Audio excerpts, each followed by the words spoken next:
Magandang buhay mga mamsi, gagawa tayo ng pickle onion today. Kailangan lang natin ng onion, lemon at adobo seasoning. Sa isang bowl, pagsamahin natin ang adobo seasoning at lemon. At i-mix natin siya. Then mag-chop na tayo ng ating onion mga mamsi.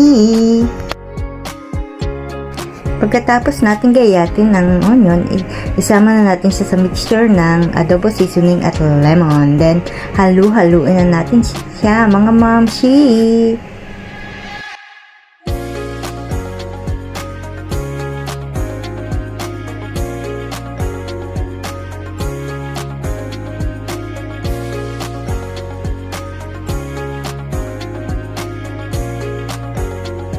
Para maging mas masarap ang ating pickled onion, ilalagay natin siya sa fridge ng 4 days. Then after 4 days, taran! Thank you for watching! Bye-bye!